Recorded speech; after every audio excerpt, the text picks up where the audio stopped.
Uh, Mungkin pemaparan ini akan saya sampaikan sekitar 20 menit. Nanti setelah itu kita berdiskusi. Jadi sekarang ceritanya memancing diskusi aja. Nanti rekan-rekan silahkan nanti menyampaikan kendala mungkin atau saran masukan untuk perbaikan terkait diskusi kita ini. Jadi pada sesi 1 ini kita akan membahas tentang persiapan penyuluhan, kemudian khusus pada bagian identifikasi potensi wilayah. Saya akan mencoba mempresentasikan.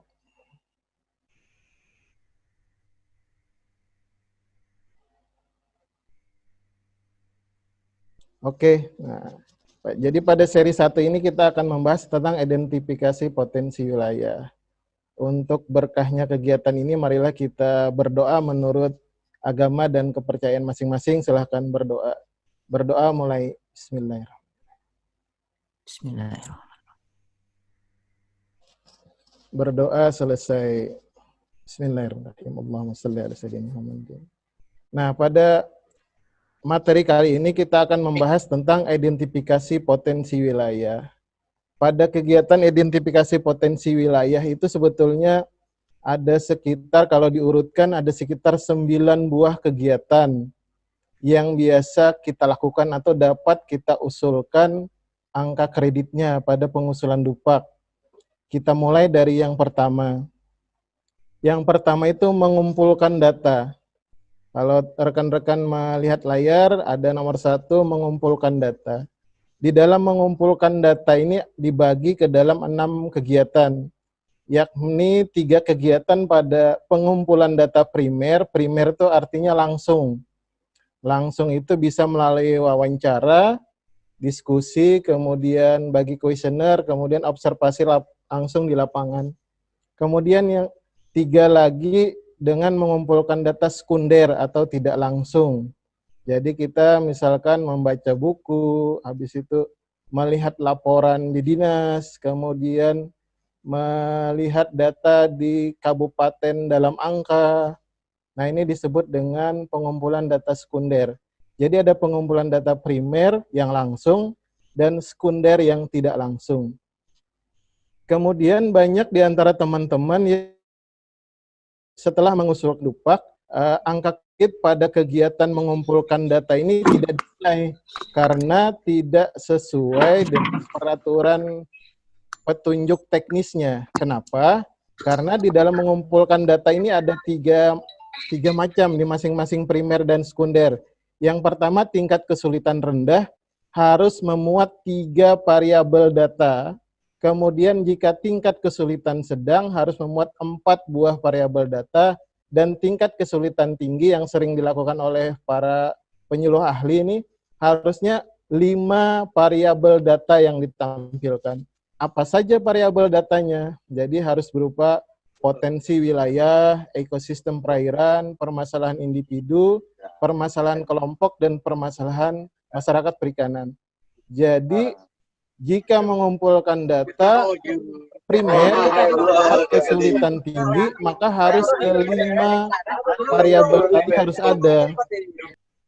Nah, yang banyak dilakukan oleh teman-teman hanya menyajikan 2 variabel atau 3 variabel data, tetapi pengusulannya tingkat kesulitan sedang dan tingkat kesulitan tinggi, sehingga belum dapat dinilai.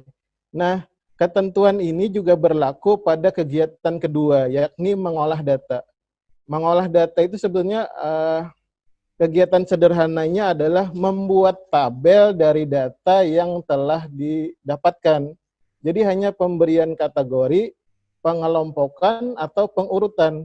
Jadi hanya membuatkan sebuah tabel aja itu disebut dengan mengolah data. Tetapi tadi harus kita yakini bahwa bukti fisik yang kita sampaikan, misalkan saja tingkat kesulitan tinggi, maka harus terdiri dari 5 variabel data, tingkat kesulitan sedang minimal 4 variabel data. Itu kegiatan pertama dan kedua. Kalau di jumlah tadi kegiatan pertama ada 6 kegiatan, primernya rendah, sedang, dan tinggi, sekundernya rendah, sedang, dan tinggi, kemudian mengolah datanya rendah, sedang, dan tinggi. Semuanya berpatokan pada 5 variabel data. Kelima-limanya harus ada jika tingkat kesulitan tinggi, kesulitan rendah hanya 4, kemudian kesulitan rendah 3. Sekarang kita lanjut pada membuat peta. Nah, ini juga yang sering terjadi tidak dinilai karena banyak dari rekan-rekan sekalian yang menyampaikan peta di data monografi atau peta wilayah. Itu sudah benar sebetulnya, hanya kurang unsur. Jadi unsurnya itu minimal terdiri dari 3 dan itu untuk tingkat kesulitan rendah. Jadi membuat peta usaha perikanan tingkat kesulitan rendah minimal terdiri dari 3 unsur, kemudian tingkat kesulitan sedang 4 unsur, tingkat kesulitan tinggi 5 unsur. Apa saja itu unsurnya? Nah, di presentasi ini ada 7 buah unsur yang dapat dipilih. Jadi pilihlah untuk yang ahli minimal 5 buah unsur dari unsur-unsur tersebut. Jadi ada deskripsi umum wilayah, kemudian lahan menurut penggunaan, sebaran komoditas, segmentasi usaha, letak sentra. Kalau dicontohkan begini, ini contoh yang tingkat kesulitan tinggi. Nah, pada layar teman-teman, ini peta poligon yang kita bikin di profil wilayah, di profil kelompok. Nah, ada peta poligon. Nah, jadi sama seperti prinsip membuat peta poligon. Hanya yang harus dimunculkan pada peta poligonnya adalah pada legendnya. Legendnya harus minimal 5 unsur. Nah, yang saya contohkan ini, yang pertama, unsur pertama sebaran kelompok binaan. Ini ada yang berwarna biru untuk pembudidaya ikan, kuning pengolah pemasar, kemudian merah untuk penangkapan. Kemudian unsur kedua, deskripsi wilayah. Ini merupakan Kecamatan Lianganggang, tempat wilayah saya. Terdiri dari 4 kelurahan. Kemudian jenis usaha. Tadi biru itu budidaya, kuning pengolahan, kemudian titik merah itu penangkapan. Kemudian lahan menurut penggunaan. Nah, inilah contoh peta usaha perikanan. Kemudian yang kegiatan keempat adalah menganalisis data. Nah, analisis data ini sebetulnya dari data yang banyak, yang 3 buah di atas nih, mengumpulkan data, mengolah, membuat peta usaha, itu dibuat sebuah kajian analisis. Jadi bentuk bukti fisiknya adalah laporan. Laporan analisis. Jadi harus menyajikan data. Ini beberapa analisis yang umum digunakan. Yang pertama itu yang paling sering diajarkan kalau di sekolah penyuluhan itu analisa pohon masalah. Jadi tree analisis katanya. Kemudian kalau zaman sekarang itu di pembelajaran ilmu komunikasi ada analisis tulang ikan, kemudian analisis pohon dan lain-lain. Nah, ini salah satu tekniknya. Jadi teknik analisis datanya dengan menggunakan analisa pohon masalah. Jadi hanya merincikan permasalahan. Jadi rincian ke bawah itu misalkan saja pendapatan pada kelompok Minarahayu rendah misalkan. Itu disebabkan oleh apa? Oh, ternyata oleh produktivitas, biaya pemasaran, kemudian rendahnya nilai jual misalkan. Kemudian ke bawahnya lagi, rendahnya produktivitas disebabkan apa? Nah, ada 2 lagi, seperti contoh ini. Nah, ini disebut dengan analisa pohon masalah. Kemudian contoh analisa kedua adalah analisa analytical hierarchy proses atau pemeringkatan dalam pengambilan keputusan. Sebetulnya analisa ini yang paling cocok untuk penyuluhan. Cuman agak sulit, tetapi sebetulnya mudah kalau diulang-ulang. Nah, seperti ini.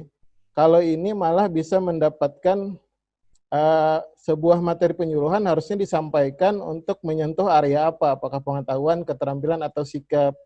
Kemudian pemeringkatannya mana yang harusnya lebih dulu di antara, misalkan saja kalau di sini mau menyampaikan penyuluhan tentang strategi penyusunan aturan pengelolaan keuangan pada kelompok misalkan. Oh, ternyata apa yang harus diprioritaskan lebih dulu dapat dengan mudah dijawab dengan analisis ini. Analisis AHP ini analisis bertujuan, jadi tidak banyak sampelnya. Hanya sejumlah ketua kelompok misalkan saja akan memperoleh hasil yang maksimal. Kemudian ini analisis yang paling banyak digunakan oleh para S1 dalam skripsinya, yakni analisis SWOT. Nah, ini juga bisa digunakan dalam menganalisis data kita. Jadi yang paling mudah, apa kelebihannya, apa kelemahannya, peluang dan ancaman. Nah, tadi menganalisis data harus ada alat analisisnya. Ya, yang saya contohkan di sini ada 3, yakni analisa pohon masalah, kemudian SWOT, dan AHP. Nanti silahkan teman-teman membuatnya, tetapi harus ada analisisnya. Jadi jika mengajukan analisis data, maka harus ada alat analisanya. Kemudian membuat data monografi wilayah. Pada umumnya ini, jika ada datanya di kelurahan atau desa, tinggal di-copy saja. Yang penting berisi tentang sumber daya alam, manusia, dan sumber daya penunjang. Tambahkan permasalahan umum di perikanan. Bikin cover. Insya Allah akan ternilai. Hanya yang nomor 1, 2, 3, 4, 5 yang kita jelaskan pada slide ini, semuanya hanya dinilai 1 kali per tahun. Jadi walaupun mengumpulkan data diajukan 10, mengolah data 10, menganalisis data 10, tetap masing-masing kegiatannya hanya dinilai 1 kegiatan per tahun. Nah, kita lanjut kepada merekapitulasi rencana kegiatan usaha kelompok. Nah, hal ini sebetulnya sudah pasti dibuat oleh teman-teman, tetapi banyak yang tidak ternilai angka kreditnya karena tidak menggunakan formulirnya 1 lembar. Banyak teman-teman yang mengajukan malah mengajukannya 10 lembar, ada yang malah 30 lembar. Jadi format rekapitulasi rencana usahanya banyak, malah ada gambarnya, tetapi tidak dinilai karena tidak sesuai dengan formulir nomor 10. Karena di juknisnya disebutkan sesuai dengan formulir nomor 10. Kalau dilihat pada layar, inilah dia formulir nomor 10 itu. Rencana usaha bersama, cuman 1 lembar. Jadi ditandatangan oleh sekretaris kelompok dan ketua kelompok. Kemudian kita mengetahui 1 lembar nilainya lumayan. Kemudian khusus yang ini kalau di BP3 Banyuwangi tidak dinilai 1 per tahun, tapi dinilai sesuai dengan banyaknya jenis usaha kelompok per tahun. Jadi misalkan ada kelompok binaan kita, ada kelompok budidaya, pengolah, pemasar, kemudian penangkapan ikan. Misalkan ada 3 jenis ini. Maka yang dinilai adalah 3 per tahun, sesuai dengan jenis usahanya.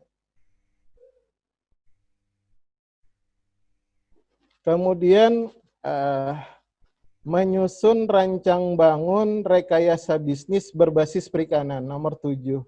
Rancang bangun ini sebetulnya harus pada konsep lengkap. Jadi misalkan saja kita mulai dari sebuah permasalahan, kemudian apa yang harus dilakukan. Jadi harus ada permasalahan, alternatif jawaban, kemudian saran. Jadi harusnya begini loh.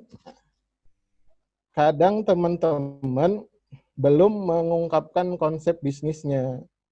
Kemudian yang kelima, merumuskan kebutuhan teknologi. Ini lanjutan sebetulnya yang kelima ini, merumuskan kebutuhan teknologi perikanan merupakan kegiatan lanjutan dari menganalisis data yang nomor 4. Jadi setelah dikumpulkan datanya, diolah, dianalisis, kemudian disusunlah dalam sebuah laporan lumusan teknologi.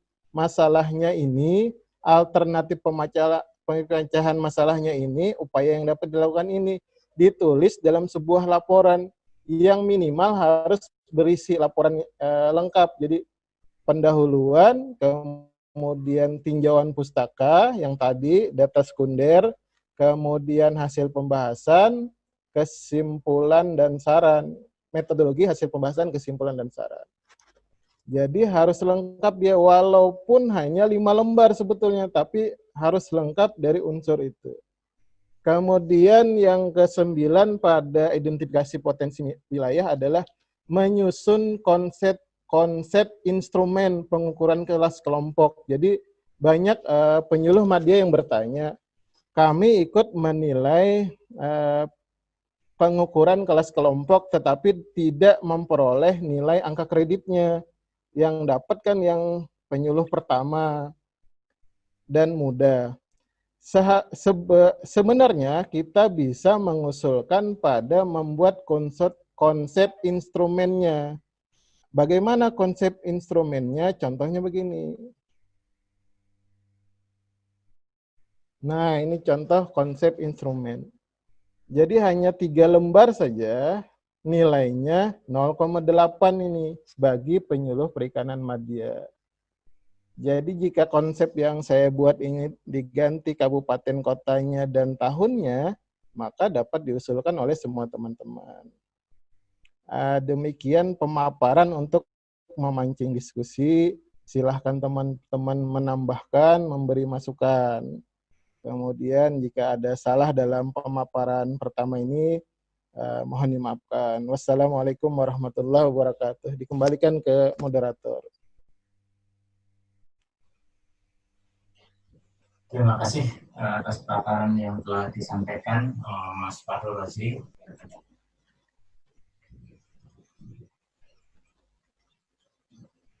Baik, saya kira kita langsung saja untuk masuk ke diskusi. Pertanyaan sebenarnya sudah banyak ini yang masuk di kolom chat juga ada. Salah satunya untuk materi ini. Materi silakan teman-teman yang sudah bergabung di grup peserta belajar di grup program, materi sudah di-share di situ, silakan bisa di-download dan dipelajari. Acara ini dimulai kemarin juga sudah di-share materinya Mas Fahru, jadi bisa dipelajari terlebih dahulu sebetulnya. Monggo silakan siapa saja bagi yang ingin bertanya ataupun ada perbedaan pendapat dengan Mas Fahrul, barangkali untuk bisa raise hand atau ditulis di kolom chat terlebih dahulu.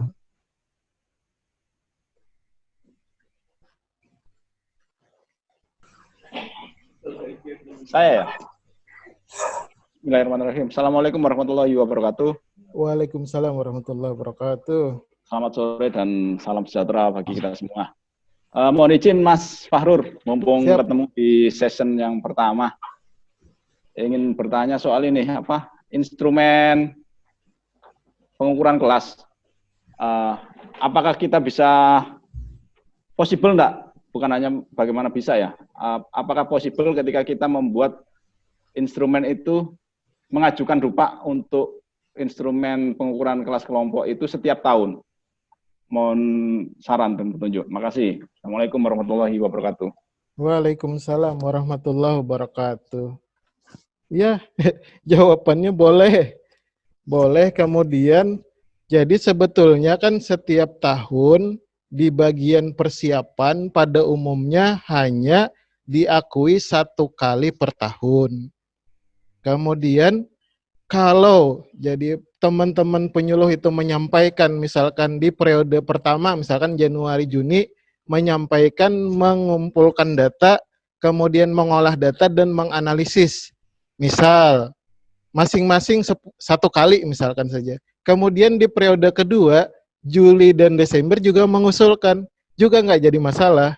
Kan sebetulnya yang menilai nanti tim penilai, tinggal bagaimana hati nuraninya tim penilai. Apakah mau memberikan nilai 2 kali atau cuma 1 kali. Cuman kalau rata-rata biasanya, kalau sudah diajukan lebih dari 10 data, maka dengan senang hati tim penilai itu walaupun yang bersangkutan mengajukan 2 kali akan tetap dinilai pada periode selanjutnya. Apalagi hal yang sama diulang untuk tahun berikutnya. Insya Allah akan ternilai, hanya jangan lupa mengganti tahunnya. Kadang kita lupa. Jadi tanggalnya itu misalkan 2019. Nah, tetap itu harusnya kalau 2020 ya 2020 gitu. Ya, begitu. Demikian dari saya. Oh, dari Nela Kartikarini itu. Pak, izin bertanya, yang kegiatan merumuskan teknologi itu berapa banyak yang dinilai? Apakah per kelompok atau per desa atau bagaimana? Pada prinsipnya, semua kegiatan dari persiapan itu hanya 1 kali per tahun yang dinilai. Pada prinsipnya. Nah, kecuali beberapa kasus, misalkan rekapitulasi usaha bersama, itu tadi boleh per komoditas jenis usahanya, budidaya, pengolahan, dan penangkapan ikan, atau kalau ada garamnya, jadi maksimal 5 di situ. Tapi pada prinsipnya, hampir semua kegiatan di persiapan tuh hanya 1 kali per tahun. Kalau rumus di tim penilai itu, nilai persiapan tidak boleh melebihi 20% dari seluruh angka kredit yang diperoleh pada periode ini. Teman-teman yang mengajukan persiapan itu sekitar 50% dari dupaknya. Nggak boleh. Pasti dinilai nanti hanya sekitar maksimal 20%-nya. Jadi dengan kata lain, jangan menghabiskan konsentrasi di persiapan. Jadi cukup di persiapan itu niat kita memperoleh angka kredit hanya 1 kali per tahun aja. Jadi kita habiskan konsentrasi kita pada unsur pelaksanaan dan yang lainnya. Demikian. Terima kasih. Ini hostnya mau tanya ya, Mas. Kan profil kelompok itu bisa dimasukin di penilai. Misalkan kalau profil kelompok kita 10, apakah 10-10-nya dinilai ataukah hanya 1 menjadi 1 nilai profil kelompok itu? Oke. Profil kelompok kan dimasukkan pada umumnya di mengolah data. Mengolah data tadi harus ada 5 unsurnya, 5 kriteria atau kategorinya. Apa saja tadi kategorinya? Jadi minimal tadi harus ada data wilayah secara umum, kemudian ekosistem individu, permasalahan kelompok, dan permasalahan masyarakat. Nah, jarang ini ditemukan terutama permasalahan masyarakatnya di dalam sebuah profil kelompok. Sehingga pada umumnya profil kelompok itu tidak akan bisa dinilai di dalam mengolah data. Kalaupun nantinya bisa hanya dinilai 1, itu karena bermain hati nurani aja tim penilainya menghargai sebuah hasil karya. Nah, jadi saran saya sebetulnya sebaiknya dialihkan. Jadi yang tadi profil yang biasanya diajukan hanya di dalam mengolah data, nanti diajukan juga dalam rekapitulasi usaha bersama. Di situ angkanya lebih besar dan kemungkinan dapat diakuinya 5 per tahun jika jenis usahanya ada 5. Tadi apa saja jenis usahanya? Budidaya, pengolah dan pemasar ikan, kemudian penangkapan ikan, garam, kemudian satu lagi konservasi. Demikian dari saya. Jadi pada umumnya di dalam persiapan hanya dinilai 1 kali per tahun. Demikian.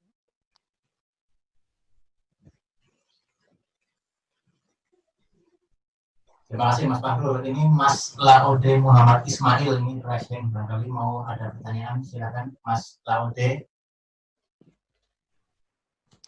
Terima kasih. Assalamualaikum warahmatullahi wabarakatuh. Waalaikumsalam warahmatullahi wabarakatuh.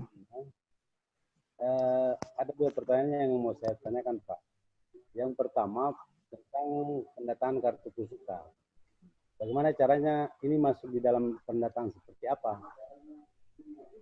Kemudian yang kedua, masalah sertifikat webinar. Ini kan ada informasi yang menyatakan bahwa sekian persen misalnya untuk sertifikat itu bisa kita masukkan di dalam Dupak. Ya. Ada juga yang bilang bahwa sertifikat itu harus relevan. Sementara ada juga misalnya tentang seminar ketahanan pangan. Ini kan bagian dari ketahanan pangan, anggap saja perikanan begitu. Ya. Tapi kan apakah ini masih sinkron? Ya. Jadi intinya bagaimana mekanismenya supaya Dupak supaya sertifikat ini bisa masuk dalam Dupak dan bagaimana mensinkronkan presentasinya tersebut. Terima kasih. Oke, terima kasih Pak. Untuk pertanyaan Pak Laude Muhammad, yang pertama, dapatkah kartu kusuka diusulkan pada pengusulan Dupak? Jawabannya dapat. Pada umumnya, rekan-rekan akan mengusulkan pada mengumpulkan data. Nah tapi pengumpulan data itu harus cukup unsurnya, kriterianya, jadi minimal 3. Jadi jika hanya kartu kusuka, sudah pasti tidak akan dinilai. Karena tadi harus ada data wilayahnya, kemudian ekosistem perairan, permasalahan individu, kelompok, kemudian permasalahan masyarakat. Tetapi kalau Bapak sudah mengajukan sangat banyak dan lengkap, mungkin yang bermain nanti hati nurani tim penilainya. Apakah dia bersedia menilai satu atau enggak? Kalau dari secara kriteria, maka tidak akan bisa dinilai. Kalau hanya kartu kusuka, karena kurang unsurnya. Kemudian saran saya, jika Bapak punya kartu kusuka, kemudian mendata di produksinya, sampling produksinya, maka lebih baik Bapak mengajukan pada pengembangan profesi atau atau pelaksanaan. Jadi diarahkan pada menyusun sebuah karya tulis. Jadi nanti Bapak akan membandingkan antara produksi pendapatan ke beberapa tahun yang lalu dengan sekarang, atau tahun lalu dan tahun sekarang. Kalau di dalam unsur utama itu disebut dengan evaluasi dampak penyuluhan. Ada poinnya di situ, Pak. Kemudian, kalau saran saya, karena di evaluasi dampak angkanya tidak begitu besar, lebih baik Bapak tulis dalam sebuah makalah 5-10 lembar tentang perbedaan produksi, pendapatan, dan kesejahteraan dari masyarakat yang Bapak bina. Di situ angkanya nanti jadi besar tuh, Pak.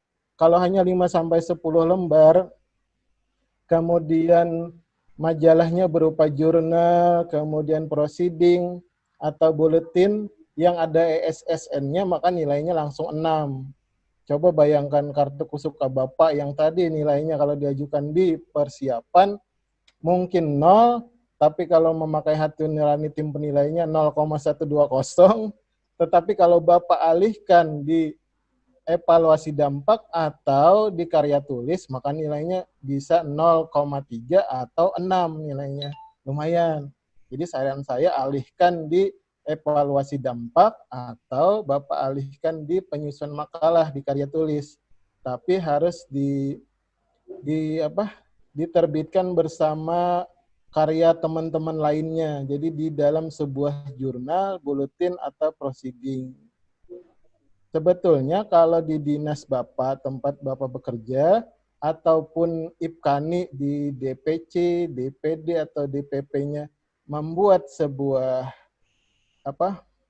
mengusulkan ESSN bagi majalahnya berupa jurnal dan lain-lain, hal ini akan mudah dilakukan. Jadi ada dari teman-teman penyuluh menulis 5-10 lembar, kemudian nanti dicetak dalam sebuah majalah ber-ESSN, maka nilai setiap tulisannya 6. Itu yang pertanyaan pertama. Pertanyaan kedua, sertifikat webinar. kalau misalkan Pak Laude mengikutinya sebanyak 30 buah, misal nih Pak, 30 kali. Kemudian bagaimana persentasinya? Sebetulnya di dalam peraturan kita, Pak, tidak ada membatasi. Terjadi pembatasan itu adalah pada PAK, Pak, penetapan angka kredit. Saat seseorang itu mau naik pangkat atau mau naik jabatan. Jadi di situ disebutkan maksimal 20% angka kredit dari unsur penunjang dan minimal angka kredit dari unsur utama sebesar 80%.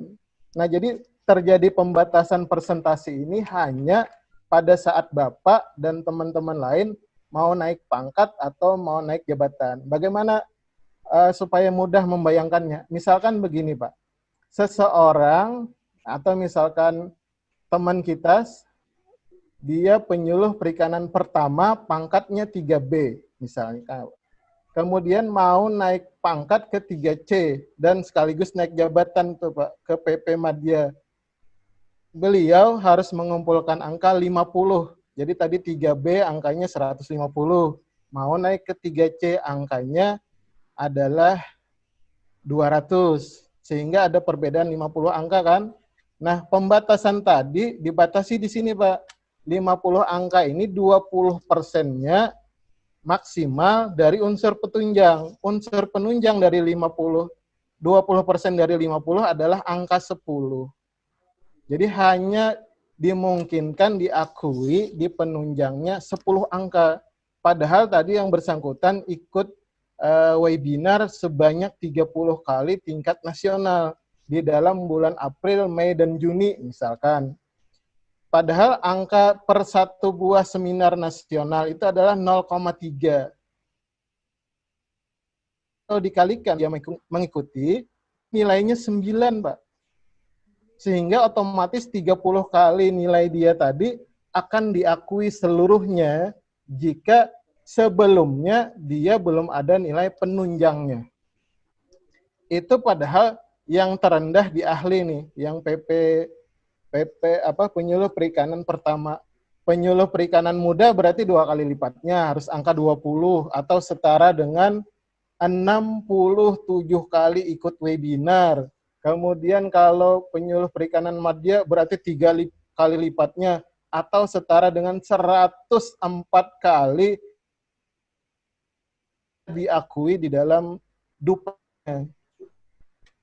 Jadi pembatasannya hanya terjadi pada saat mau naik pangkat dan naik jabatan. Oke, yang ada PAK-nya lah, Pak. Kalau di perolehan tidak jadi masalah.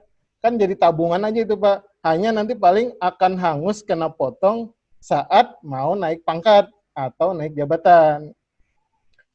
Nah, itu tadi yang pertama. Terus yang kedua, tentang relevansi webinarnya. Nah, ini harus kita kaitkan dengan bukti fisik yang Bapak dan rekan-rekan sampaikan. Jadi kalau mengikuti webinar atau di angka kredit kita itu disebut dengan mengikuti, maka Bapak itu minimal harus mengajukan 4, yang paling bagus itu 7 buah bukti fisik. Apa saja yang wajib? Yang 4, SPMK, surat pernyataan melaksanakan kegiatan. Itu yang pertama. Kemudian yang kedua, surat undangan. Jadi ada webinar kan ada surat undangannya atau kayak pamflet mau kegiatan. Yang kayak leaflet gitulah, yang gambar.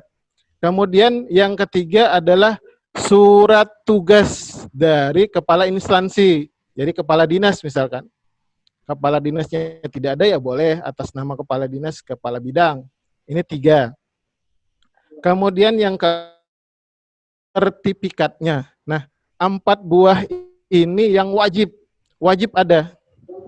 Jadi jika ada 4 buah ini, maka yang tadi relevansi mungkin akan berkurang pertanyaannya, relevan atau tidak, kepala dinasnya aja menugaskan misalkan. Nah, tapi ini yang minimal nih Pak. Kalau Bapak bisa menyajikan 7, nah baru tidak akan terbantahkan. Apa itu tambahannya selain 4 ini? Nomor 5-nya adalah laporan singkat tentang kegiatan ini. Jadi kayak kita misalkan ditugaskan sesuatu, misalkan perjalanan dinas, ada kan pas pulang itu membuat laporan singkat tentang perjalanan dinas. Nah ini kayak gitu juga. Jadi buatlah laporan singkat dengan Bapak mengikuti sebuah webinar. Misalkan pesertanya siapa, kemudian materi yang disampaikan apa, siapa yang menyampaikan. Nah, di dalam laporan Bapak inilah akan terkait relevansinya. Oh, ketahanan pangan ternyata sesuai dengan Undang-Undang Pangan yang nomor 4-nya itu ternyata menyebutkan ketahanan perikanan itu unsur nomor 4 adalah perikanan di antara 12 unsur ketahanan pangan. Pokoknya itu Pak, itu baru nomor 5 Pak. Nomor 6 Bapak tambahkan lagi dokumentasi yang mendukung. Jadi misalkan saja saat webinar Bapak berfoto bersama laptopnya misalkan. Kemudian Bapak memfoto daftar hadirnya dan lain-lain lah, dokumentasi yang mendukung. Kemudian yang ketujuh, printlah materi yang disampaikan saat webinar. Jadi jika ada ketujuh-tujuhnya ini, maka kemungkinan pertanyaan relevansi itu tidak akan muncul dan langsung akan dinilai, Pak. Saya ulang lagi yang 7 ya, Pak. 1. SPMK, surat undangan, surat tugas, sertifikatnya, laporan singkat, kemudian dokumentasi yang mendukung, yang ketujuhnya presentasi yang disampaikan. Demikian untuk pertanyaan Pak Laude. Semoga ya mencerahkan. Terima kasih. Ini ada dari Rosnita Nita, bagaimana model laporan dalam merumuskan teknologi perikanan. Kemudian ada Basiran, form-formnya dikirim ya Pak, entah form-form apa itu Mas? Form semuanya Mas, dikirim Mas. Saya juga mau. Oke. Yang tadi pertama berarti kita share screen lagi ya. Bagaimana format laporannya?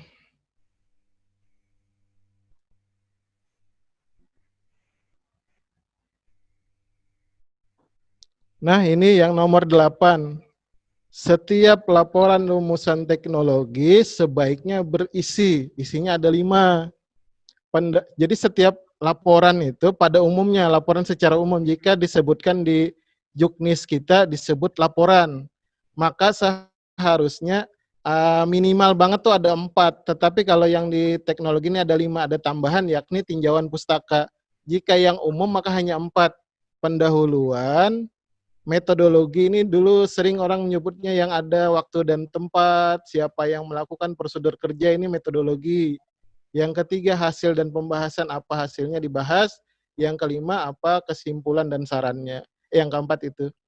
Nah, untuk merumuskan kebutuhan teknologi ditambah 1 unsur yakni tinjauan pustaka. Artinya teknologi yang kita usulkan tidak kita saja yang menganggap itu benar. Jadi misalkan ada orang terlebih dahulu yang berpendapat itu benar, kita kutip pendapat beliau. Nah, disitulah ada tinjauan pustaka. Jadi unsurnya harus ada 5, pendahuluan, tinjauan pustaka, metodologi, hasil pembahasan, kesimpulan dan saran. Yang nomor 8 ini harus dikaitkan dengan yang tadi nomor 4. Jadi harus ada di metodologinya tuh analisa data. Yang ini tadi nomor 4. Analisa data yang umum dilakukan di penyuluhan itu contohnya ada 3 yang ada di presentasi ini.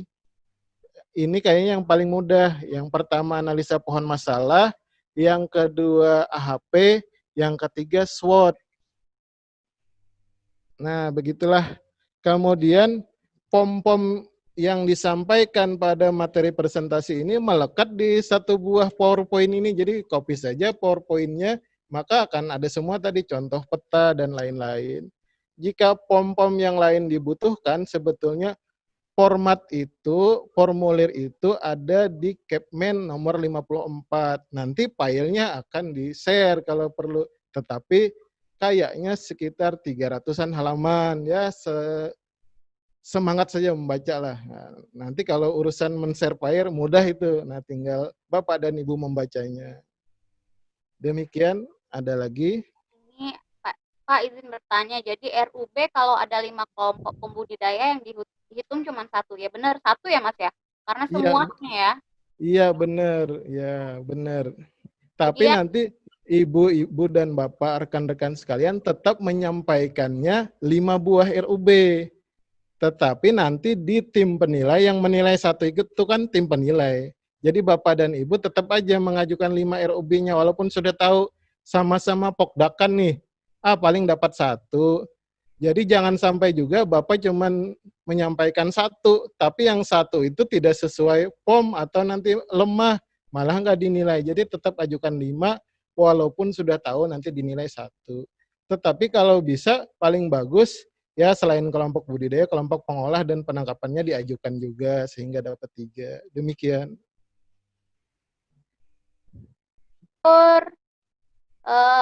Yusuf Wijanarko, nilai-nilai yang ada di unsur persiapan penyuluhan masuk ke dalam sifat nilai yang absolut, kumulatif, atau yang lain? Relatif lah. Jadi nilai itu sebetulnya nilai maksimal. Jadi misalkan gini, mengumpulkan data, kemudian tingkat kesulitan tinggi pada pertama, angka maksimalnya 0,120. 0,120 itu angka maksimal. Jadi bukan absolut dia, relatif dia. Tim penilai menilai apakah sesuai dengan persyaratan di petunjuk teknis. Misalkan sesuai, maka angka maksimal 0,120.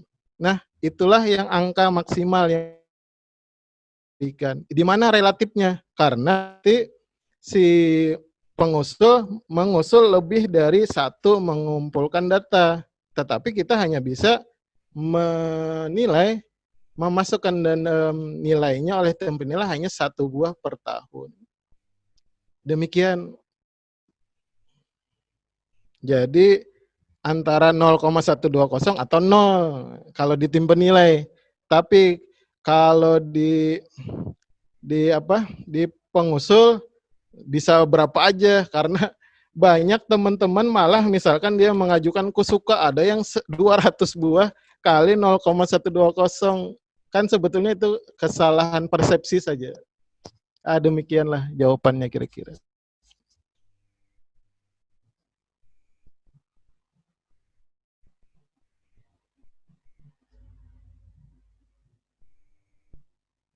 Kembali ke host.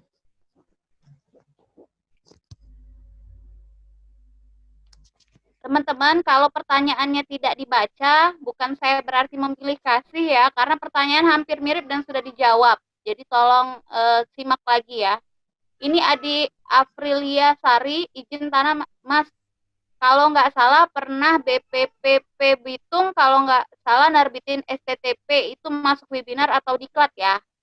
Oke. Jadi jawabannya tergantung pada jam pelatihannya. Jadi biasanya STTPL atau sertifikat itu di belakangnya ada jam pelatihan. Jika jam pelatihannya 30, maka masuk di diklat, pendidikan dan pelatihan. Angkanya 1.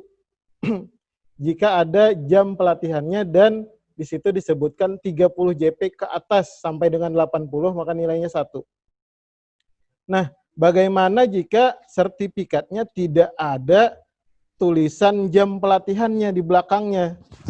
Maka akan dilihat hari latihannya. Setiap 1 hari, misalkan nih, misal kita membayangkan sekarang itu tanggal 29 Mei.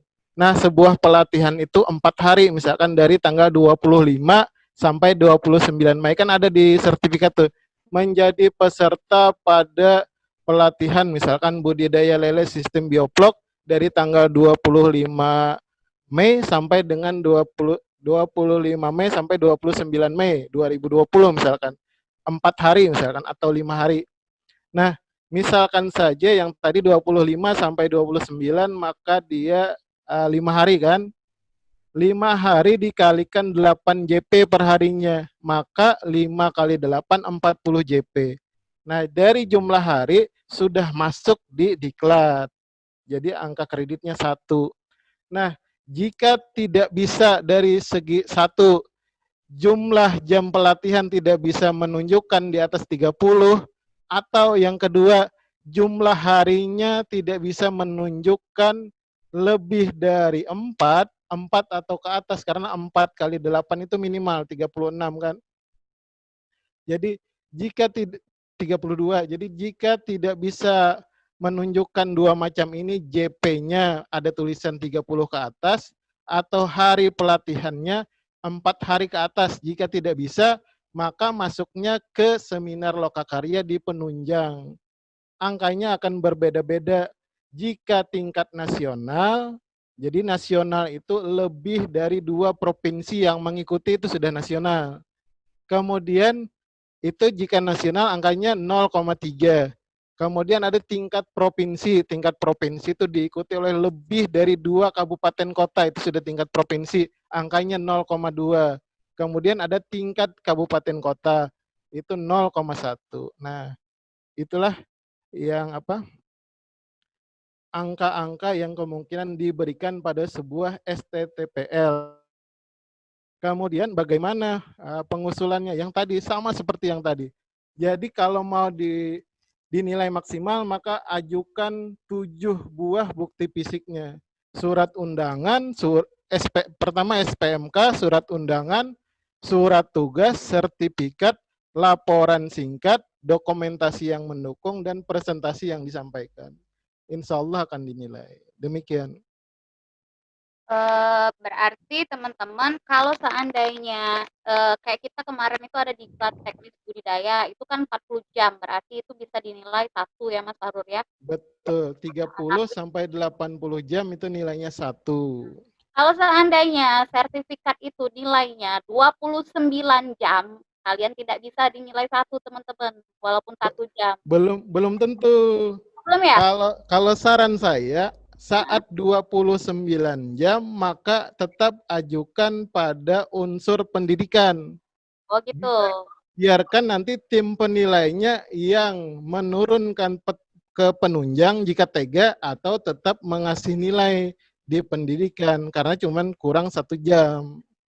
Berarti Jadi prinsip di Dupak itu jika ada 2 pilihan, ajukan yang besar aja untuk yang pengusul. Biarkan tim penilainya yang berpikiran dengan hati nuraninya masing-masing. Demikian. Ini dari Mas Adi Nugroho, izin bertanya, apakah harus ada korelasi antara persiapan dan pelaksanaan? Oke. Jawabannya iya. Jadi jika tidak ada di persiapan, jadi semua yang kita lakukan tadi, yang 9 macam kegiatan, sebetulnya itu kegiatan untuk menyusun sebuah programa dan rencana kerja. Jadi tahapan menyusun programa dan rencana kerja 9 kegiatan tadi. Kemudian nanti akan hasilnya di perencanaan atau di persiapan itu adalah sebuah rencana kerja. Jadi setelah yang 9 kegiatan tadi, nanti jadi sebuah programa. Nah, dia setelah programa maka dapat disusun rencana kerja oleh seorang penyuluh. Nah, rencana kerja itu wajib hukumnya bagi pengusul Dupak. Jika tidak ada rencana kerja, maka seluruh Dupaknya seharusnya tidak usah dinilai. Begitu kebijakan di tim penilai. Jadi harus nyambung.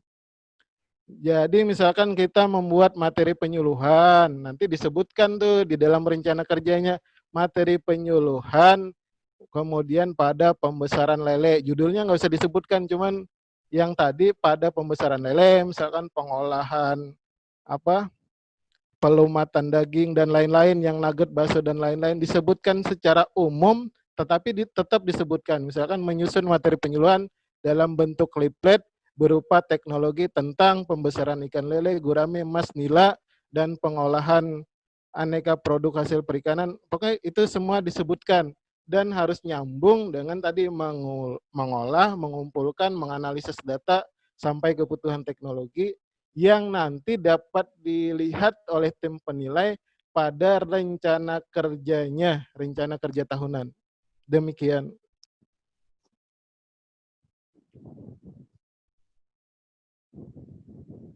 Kembali ke host. Oke. Halo, host. Di situ kah, host? Mana nih hostnya? Oke, ini terkait dengan poin-poin di target dari Pak Dadang. Target didik kerja. Apa ini maksudnya? Dengan angka kredit Luhkan Madya, dan apakah tim penilai bisa menilai poin-poin dari target kinerja yang disiasati menjadi angka kredit penyuluhan Madya? Mohon penjelasannya. Ada dua pertanyaan lagi. Terkait RUB, apakah RUB kelompok tangkap dan komoditas yang berbeda bisa dibuat terpisah, terpisah sesuai jam? Sesuai apa ini? Langsung nanya aja deh. Ini siapa? Pak Dadang. Di mute ya.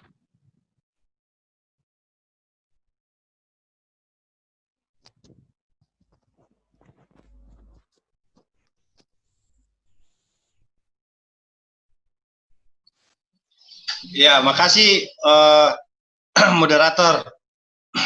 Begini, Assalamualaikum Mas Fahrur. Waalaikumsalam warahmatullahi wabarakatuh. Iya, yang webinar kemarin itu kurang fokus di jawabannya Mas Fahrur terkait dengan penjelasan terkait dengan poin-poin di target kinerja yang bisa kita siasati untuk menjadi angka kredit untuk penyuluh Madya. Itu pertama. Terus kedua, terkait RUB. RUB ya Pak. Ya, RUB kelompok tangkap. Kalau dengan komoditas yang berbeda, apa bisa kita buat terpisah sesuai jumlah kelas yang berbeda itu? Oke. Itu. Terus yang berikut, pemecahan masalah pelaku utama yang berproses di bidang KP. Yang saya lihat di Juknis itu, sesuai Juknis di Kepmen 54 itu kan menyebutkan maksimal dalam 1 tahun itu 75 materi. Tapi menurut Pak Praminto 75 laporan. Sebenarnya kan beda antara materi dengan laporan dalam setahun. Yang benar yang mana? Kita mengikuti Juknis atau menurut Pak Praminto? Mohon penjelasannya Mas Fahrur. Makasih moderator. Ya, menjawab yang pertanyaan Pak Dadang. Mungkin jawaban ini tidak maksimal, tapi ini dari versi saya. Yang pertama, poin-poin target kinerja jika diusulkan dalam Dupak, kira-kira bisa nggak memenuhi angka kredit minimal, kan gitu. Karena pertanyaan ini sudah saya pernah jawab, nanti saya beri aja yang Dupak punya saya. Jadi kan nanti tinggal copy paste tuh. Jadi tidak usah lagi nyari di Permenpannya. Nah, nanti tinggal Pak Dadang kirim WA aja. Nanti saya jawab dengan file Dupak punya saya. Nah, jadi kan lebih mudah. Oke. Itu yang nomor 1. Yang nomor kedua, RUB. RUB tetap yang dinilai adalah jenisnya.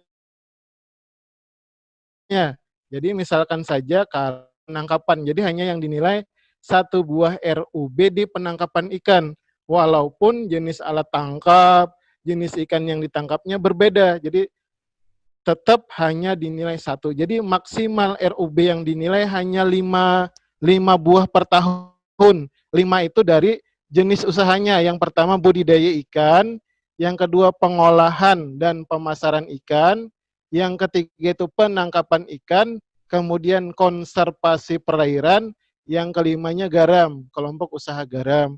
Jadi hanya maksimal 5. Walaupun komoditas, alat tangkapnya beda, tetap aja dinilai cuma 1 di penangkapan ikan. Kemudian yang ketiga, bimbingan pemecahan masalah. Nah, ini memang yang paling banyak di perbedaan. Kemudian ini disatukan. Jadi di tim penilai, hampir seluruh balai yang ada di tim penilai secara nasional hanya maksimal menilai 75 laporan per tahun untuk bimbingan pemecahan masalah. Jadi bukan dihitung jenis materinya, dihitung laporannya. Dianggapnya kesalahan ketik pada Capman-nya, ya.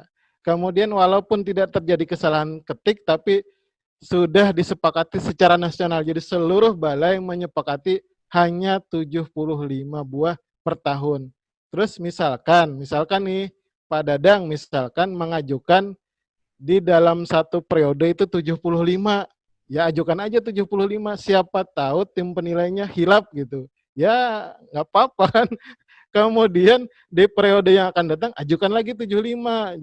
Jadi kadang tim penilai itu ada yang rajin buka doa saja Pak. Jadi setelah mengusul Bapak berdoa yang banyak. Jadi begitulah Pak. Jadi kalau secara ini nasional disepakati tim penilai hanya 75 laporan. Kedua periode pengusulan. Siapa tahu tim penilai itu sebetulnya bukan mencari kesalahan Pak. Mencari alasan untuk memberikan nilai.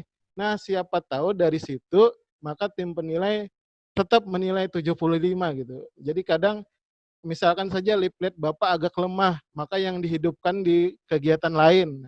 Jadi jangan mematikan jalan tim penilai untuk memberi nilai, Pak. Jadi Bapak tetap ajukan 75 walaupun sudah tahu 75 per tahun, Bapak ajukan 75 per semester malah bagus gitu. Tapi saat dihitung 38 aja, Bapak jangan marah, cuman gitu aja. Demikian Pak jawabannya. Semoga mencerahkan.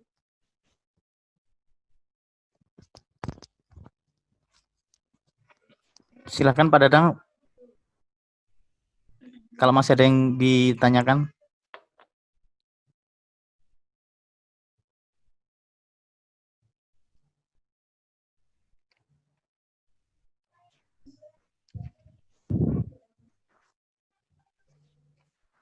Teman-teman yang lain yang mau tanya silakan raise hand.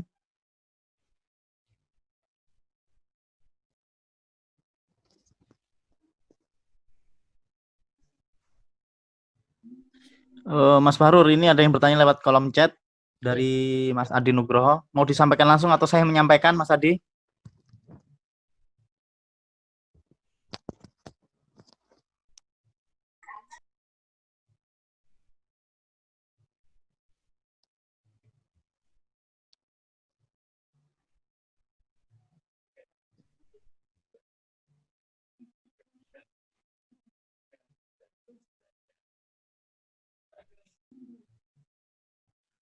Pertanyaan dari Mas Adi Nugroho. Ya, silakan Mas Adi Nugroho. Moderator saja nggak apa-apa.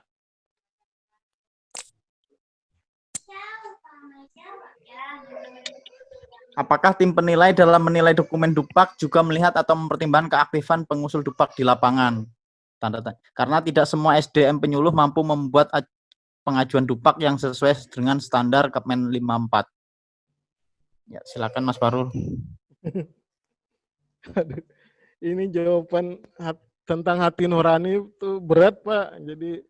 Jadi misalkan ada 16 orang tim penilai. Kan tim penilai itu 16 atau 17 orang di setiap balai. Nah, hati nurani masing-masing orang itu kan berbeda dan tidak bisa kita nilai. Tapi prinsip utamanya nilai kerajinan, kemudian pencapaian indikator kinerja utama itu akan mempengaruhi Dupaknya.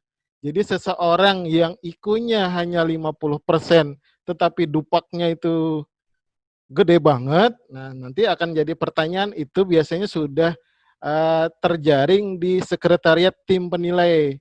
Jadi tim penilai itu sudah menerima masukan dari sekretariat tim penilai berupa tulisan catatan.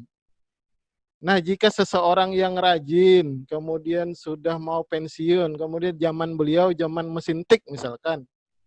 Nah, yang dinilai itu sebetulnya konsepsinya, Pak. Jadi tetap aja bukti fisik itu menggambarkan sebuah kegiatan. Jadi walaupun beliau tidak bisa komputer, hanya mesin tik, tetapi beliau meminta bantuan anaknya atau temannya atau rekan kerjanya, tetapi konsep misinya dari beliau, itu nggak jadi masalah. Jadi ya pasti akan dilihat kinerja yang bersangkutan di lapangan, tetapi harus juga sesuai bukti fisik yang disampaikan.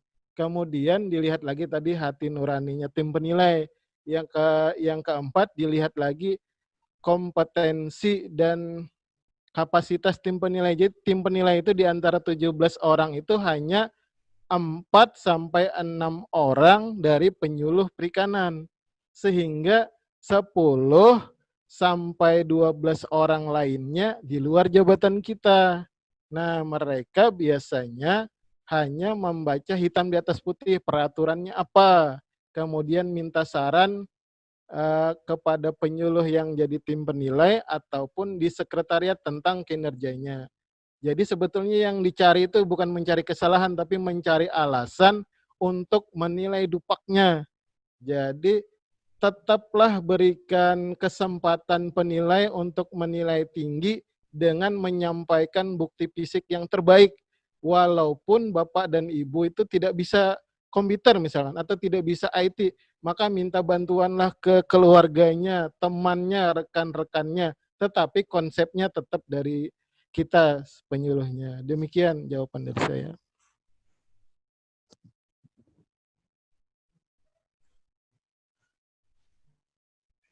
Silakan Mas Adi Nugroho kalau ada tanggapannya dari jawaban.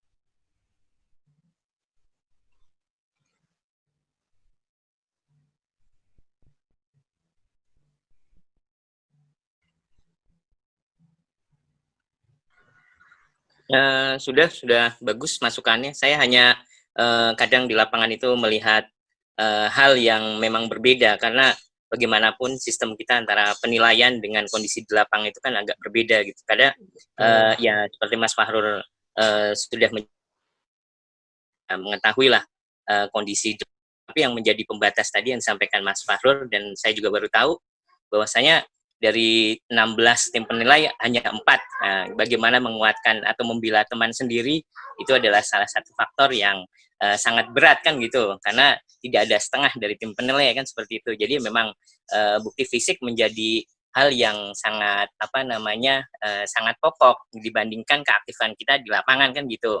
Jadi ya begitulah keadaannya kan gitu, menjadi masukan bagi kita semua. Terima kasih.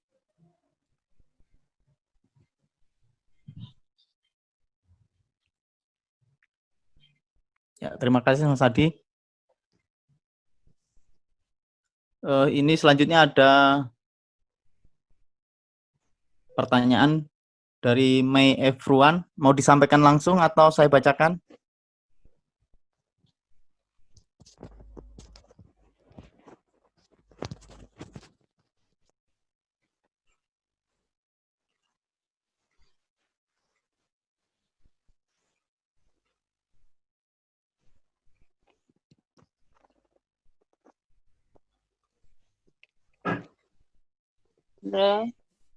Ya, silakan.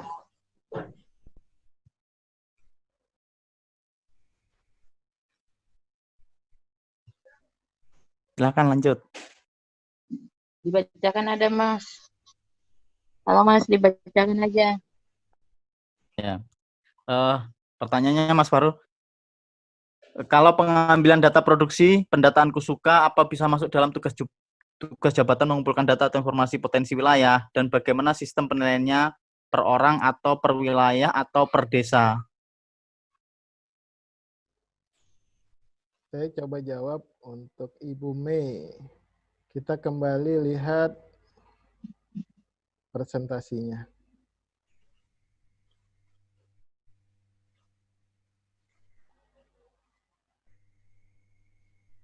Nah, di layar ada kelihatan yang pertama, pertanyaannya tadi sebetulnya sama dengan Pak Laude yang tadi. Jadi, kalau pendataan Kusuka, baik kartunya updating ataupun produksinya sampling,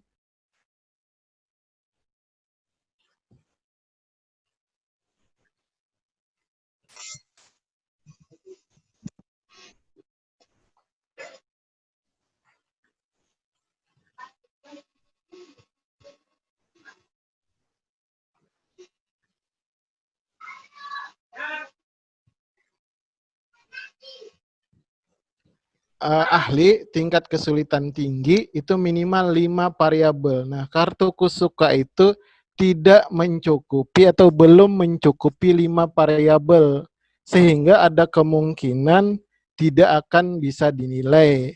Kalaupun dinilai karena hati nurani aja dari tim penilai. Nah, jumlah dinilainya hanya 1 per tahun. Atau untuk pertama dan muda itu 0,120. Walaupun datanya 200 kartu kusuka dan 500 produksi, ya tetap segitu, 0,120.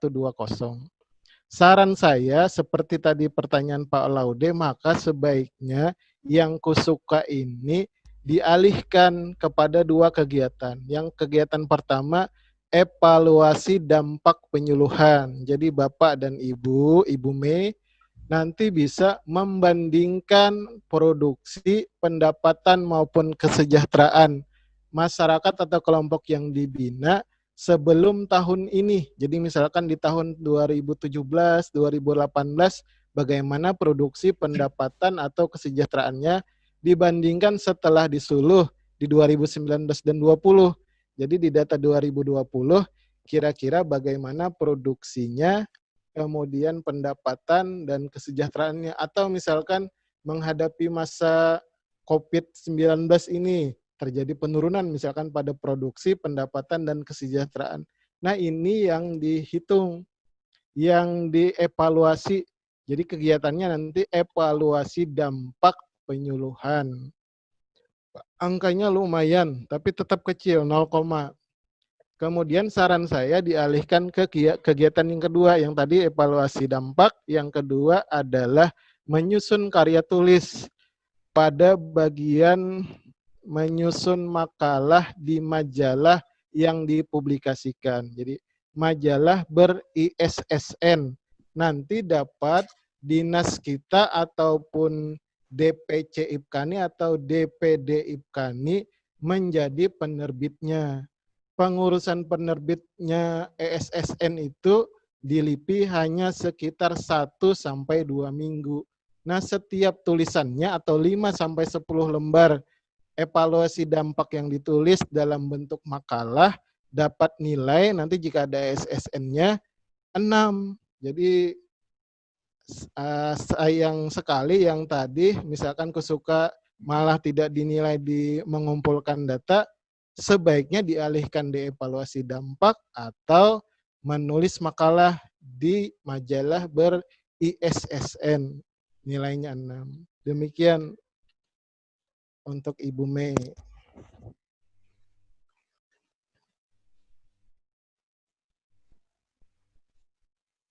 Kembali ke host. Ya, terima kasih Mas Farul. Ini ada pertanyaannya sudah habis. Ini ada lagi pertanyaan sama profil masuk ke ini. Nanti ada di teman-teman, nanti lihat di grup peserta, nanti ada rangkuman pertanyaan dan jawaban. Ini ada pertanyaan yang lain. Mohon izin bertanya, apakah butir pelaksanaan bisa diajukan per bulan atau per semester atau hanya bisa diajukan setahun sekali? Ini maksudnya gimana ya nih, Wisnu Anggoro? Silakan Mas Farul. Kalau semua bukti pelaksanaan dapat diajukan sebanyak-banyaknya aja bagi pengusul ya, bagi penyuluh. Silahkan ajukan sebanyak-banyaknya sejumlah kegiatan. Misalkan menyusun leafletnya 20, ajukan 20-20-nya. Menyusun foldernya 20, ajukan juga. Menyusun bahan tayang 20, ajukan saja. Kemudian menyusun laporan anjang sana 200, pertemuan kelompok 100, bimbingan pemecahan 75, ajukan saja. Nah, pembatasan jumlah wajar itu penilaiannya di tim penilai. Jadi biarkan tim penilai yang menilai. Kita ajukan saja sebanyak-banyaknya. Tetapi di presentasi saya sebelumnya atau di yang nanti akan disebutkan ada batasan jumlah yang maksimal dapat diakui oleh tim penilai. Tetapi itu tidak menjadi hambatan bagi pengusul. Jadi teman-teman pengusul setiap melakukan sebuah kegiatan, buat saja laporannya, ajukan pada dupaknya. Nah, biarkan urusan penilaian itu di tim penilai. Tetapi niatnya teman-teman mengajukan bukti fisik itu agar tim penilai mudah, sebetulnya tim penilai pengen memberi nilai. Nah, untuk menguatkan alasan memberi nilai, teman-teman membuat bukti fisik yang paling bagus sesuai dengan ketentuan yang berlaku. Ketentuannya ada di Kepmen 54. Demikian jawaban dari saya.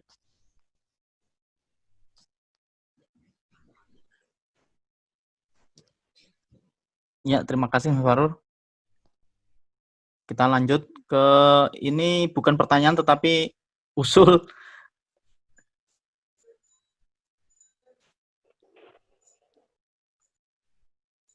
Usul kepada Ibkani untuk dari Mas Pak Yusuf Wijanarko, usul kepada Ibkani untuk dapat menyeragamkan semua form atau blanko yang dibutuhkan sehingga seluruh penyuluh perikanan di NKRI akan sama, tidak beda-beda, seperti form kunjungan, konsultasi, dan lain-lain. Karena belum semua form tersedia di Kepmen KP nomor 54. Hehehe. Tanggapannya Mas Farur? Usulannya bagus, dan tapi prinsipnya ya di tim penilai, jika tidak disebutkan ada format khusus, maka bukti fisik itu boleh sesuai format yang dia miliki, apa saja. Jadi kalau menurut saya lebih cenderung boleh aja mereka bukti fisik yang bagaimana aja. Yang laporan anjang sana itu 1 lembar boleh, yang 2 lembar boleh. Yang penting unsur yang wajib ada harus ada di situ. Tapi sangat bagus tadi membuat format bakunya. Jadi teman-teman itu minimal tahu, oh minimalnya formatnya begini. Jadi yang misalkan saja yang umum terjadi kesalahan pada anjang sana tidak ada tab ataupun form isian yang menuliskan rencana tindak lanjut misalkan saja. Padahal kan ceritanya kalau saya datang bulan ini di Ibu Nuning misalkan, pengolah ikan. Kita misalkan ngasih tahu, Bu, kalau memilih bahan baku itu harus segar. Kemudian harus begini, harus begini, harus begini. Nah, kalau kita tidak datangi lagi ibu itu, kan kita tidak akan tahu sudah diterapkan enggak, apa permasalahannya. Jadi harus ada rencana tindak lanjut.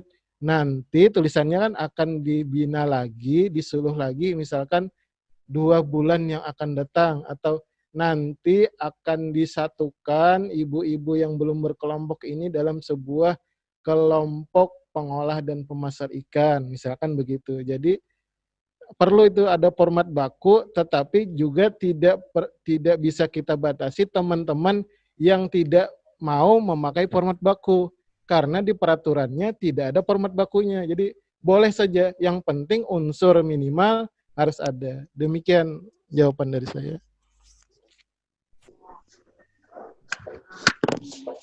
Ya, terima kasih. Ya, silahkan.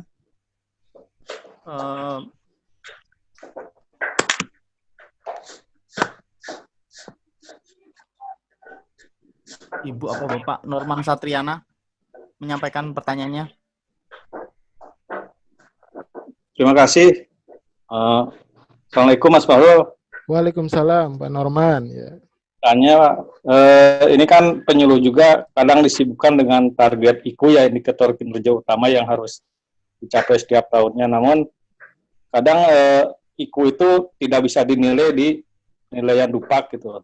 Nah, mungkin mohon penjelasannya bagaimana menyambung-nyambungkannya agar IKU itu bisa dinilai. Karena seperti Kusuka lah kasusnya kan target IKU-nya banyak, tapi kalau hanya sekedar kartu kan tidak bisa dinilai. Akhirnya kan ya kita juga merasa ya buat apa mengerjakan IKU, mending Dupaknya aja gitu, seperti itu. Mungkin mohon penjelasannya Mas Farul. Iya Pak. Jadi sebetulnya IKU itu wajib Pak. Jadi ceritanya ada peraturan tentang disiplin pegawai di dalam penilaian kinerja yang kita dapat tunjangan kinerja Pak. Nah ada 5 penilaiannya di situ. Dupak itu angka kredit itu nomor 4, nomor 3-nya IKU. Jadi IKU lebih dulu dinilai dibanding Dupaknya Pak. Kemudian Jadi IKU wajib dilaksanakan, dupak wajib dipenuhi karena belum ada peraturan yang menyambungkan antara IKU dan dupak. Jadi andai IKU dan dupak itu dalam satu peraturan Permenpan bisa Pak, ini karena peraturannya berbeda.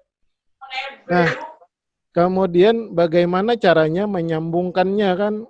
Saya pernah menjawabnya pada webinar yang ada Ibu Kapusnya Pak.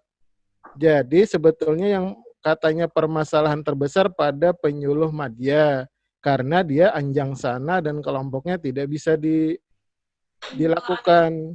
Jadi terjadilah kekurangan angka kreditnya. Nah, saya waktu itu menjawab bahwa bisa kok, ini ada 12 macam kegiatan dari IKU kita yang 14 macam bisa dibuat ke dalam 12 kegiatan yang jika kita susun dengan baik, angka kreditnya dapat menjawab kebutuhan penyuluh madya. Jadi penyuluh yang paling sulit saja, madya banyak angka kreditnya bisa dijawab dengan IKU itu.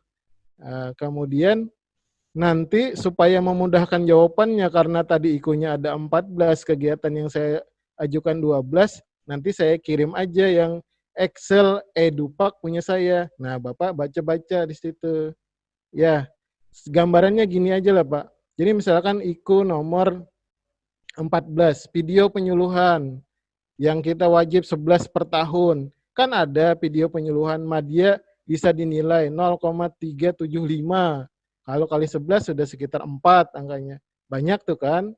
Tapi nanti Bapak baca di Kepmen 54, oh video itu syaratnya 15 menit minimal yang dapat dinilai. Kemudian misalkan IKU nomor 11, IKU nomor 11 itu informasi teknologi, jadi akses informasi. Itu sebetulnya jawabannya folder, leaflet, bahan tayang. Jadi Bapak buat aja folder, leaflet, bahan tayang per semesternya, per 6 bulan 48 buah. Maka akan dinilai nih. Jadi kali 0,167 untuk leaflet, 0,180 untuk bahan tayang misalkan, dan lain-lain. Maka nilainya jika dikali 48 nanti bisa saja 7 dari ini doang. Belum lagi yang lain-lainnya Pak. Jadi ada 14 bisa masuk ke 12 macam kegiatan di Dupak. Nanti supaya Bapak mudah membayangkannya, saya kirim email Edupak yang Excel punya saya aja. Nanti jadi Bapak lihat di situ. Gitu. Oke, demikian. Boleh di-handle sama Eta ya? WA saja nanti di WA saya. Oke, boleh Mas. Aku tuh sering Mas ditanyain, Mbak, nomor telepon Mas Fahrur itu berapa? Jadi maaf ya kalau misalnya banyak yang WA gitu kan. Nggak apa-apa, nggak apa-apa. Soalnya. Siap. Ini mau bertanya langsung, Bang Nur Tilawa, silakan Bang. Nur Tilawa. Ntar aku buka dulu. Sudah, silakan Bang. Halo. Terima kasih Mbak Eta. Izin Mas Fahrur atas pertanyaan ini nanti. Ini saya ingin sedikit menanggapi pernyataan Mas Fahrur tadi mengatakan bahwa penyuluh silakan saja membuat istilahnya barang bukti untuk Dupak. Nah, kalau saya pribadi itu kalau kita membuat banyak barang bukti untuk Dupak, sementara hasil penilaian mengecewakan, kan juga kita sedikit kecewa gitu Mas Fahrur.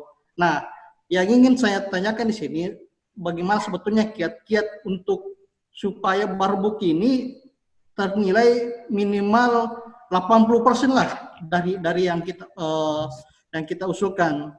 Karena terkadang yang kita usulkan misalnya 80, yang ternilai cuma 40, maksimal 50. Kan kita kehilangan 30 itu bagi kita itu kan waduh lumayan kerugian bagi saya gitu, umum khususnya.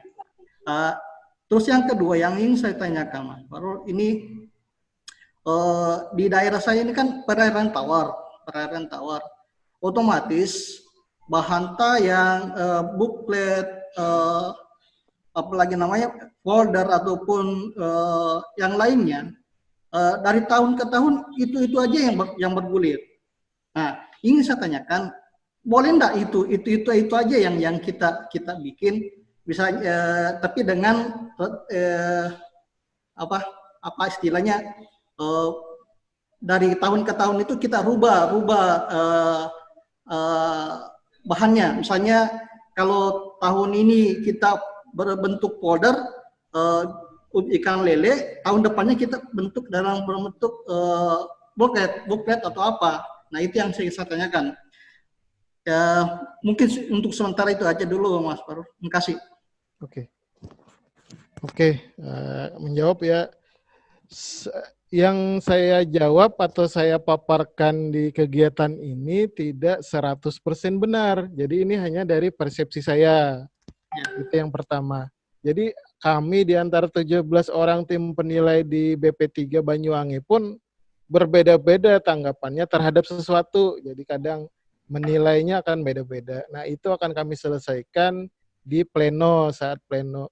Nah, begitu juga konsen saya, kemudian penjelasan saya tidak harus diterima 100%, tapi ini hanya dari perspektif atau pandangan saya. Semoga memudahkan.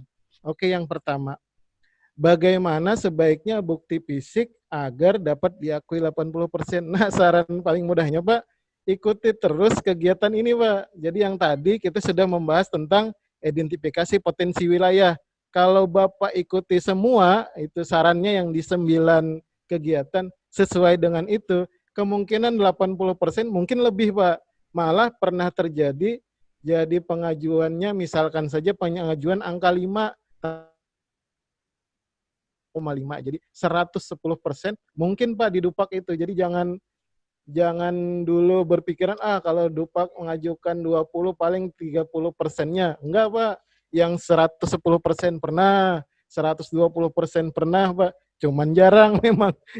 Banyaknya yang di separuh ke bawah, tapi kalau yang penting bukti fisiknya mendukung, Pak. Jadi, ya, pokoknya saya pernah menemui itu, Pak. Jadi kadang orang mengusulkan, misalkan saja diklat itu karena hanya 25 JP, dia usulkan di penunjang. Dia jujur, Pak. Tapi tim penilai kasihan, sudah latihan 3 hari ini katanya. Kemudian bukti fisiknya yang diajukan 7 tadi, sesuai. Dia naikkan jadi diklat yang angka kreditnya 1. Itu sering terjadi itu, Pak. Jadi tim penilai itu sebetulnya mencari alasan untuk memberikan angka kredit terbaik. Tapi harus alasannya kuat. Kalau ditanya oleh tim penilai lain, ataupun nanti dibawa ke kancah nasional, atau ada yang menggugat, kita bisa menjawab, Pak, dengan barbuk yang sesuai, gitu. Itu prinsip yang kedua. Kemudian bagaimana tadi caranya? Tadi yang pertama, ikutin saja kelas ini, Pak, terus-menerus sampai nanti pada bagian pengembangan profesi. Insya Allah 80% terpenuhi. Kemudian yang kedua, ini kita harus tega, Pak. Jangan pernah berbagi file Dupak kita kepada teman, walaupun teman itu saudara betulan, Pak. Karena saat seseorang itu sudah pusing, Pak, Dupak Bapak nanti, yang misalkan leaflet Bapak hanya dia ganti tahun dan nama dia. Kadang nama dinas juga lupa ganti, itu sering tuh, Pak. Jadi kalau bisa, Bapak harus tega, jangan berbagi dulu file Dupak. Pengen ada orang lain mengajukannya. Nah, kalau di tim penilai itu langsung dia, karena kami menilai itu berhadap-hadapan, sebanyak 17 orang, misalkan budidaya lele, kemudian di kabupaten itu ada 5 orang penyuluhnya, langsung disandingkan saja yang kelima-limanya. Biasanya pasti ada yang sama, Pak, karena seseorang itu tidak tega sama temannya, pengen bantu. Tapi gara-gara sama, maka dia tidak dinilai. Ini sering kejadian, Pak. Kadang namanya belum dirubah juga ada, Pak. Jadi laporan anjang sana, namanya misalkan Pak Anwar, yang mau nyontek pinjam file itu Pak Budi. Pak Budi lupa nama Anwarnya masih di atas, belum diganti. Nah, itu sering, Pak. pokoknya bantu boleh Pak, tapi ya gimana lah Pak, harus ada teganya juga. Kadang tidak membantu boleh, tapi jangan file yang mudah di copy paste gitu, karena akan sangat cepat di copy paste. Kemudian saran yang kedua, Bapak harus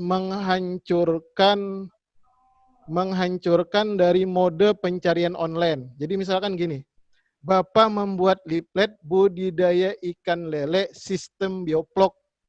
Nanti kita akan buka di Google, kita ketik seperti judul leaflet Bapak, budidaya ikan lele sistem bioplog. Maka nanti akan muncul di blogger punya Mbak Eta begini, kemudian di blogger punya Mas Hendy begini, sama dengan yang punya Bapak. Maka nanti yang punya Bapak tidak akan dinilai. Karena Bapak itu sebaiknya menghancurkannya caranya begini Pak. Yang ada dua caranya, cara mudah nih. Hanya butuh 5 menit dari file Bapak. Yang pertama, ganti judulnya.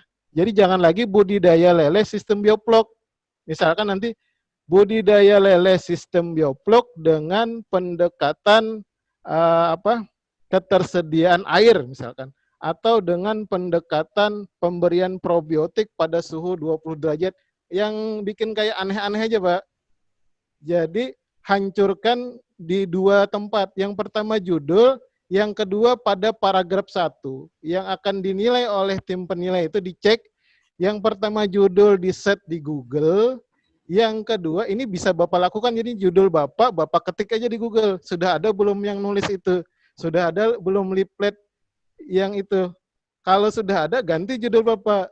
Yang kedua, kalimat pertama di paragraf pertama punya Bapak copy, paste di Google.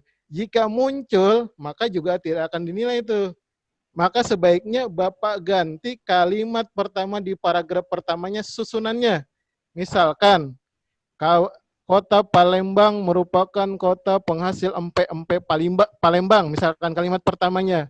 Bapak ganti, empek-empek Palembang yang sekarang terkenal di Indonesia, dulunya berasal dari Palembang. Kan beda kan Pak? Tapi maksudnya sama. Nah, kayak gitu cara menghancurkan dari mode pencarian di Google.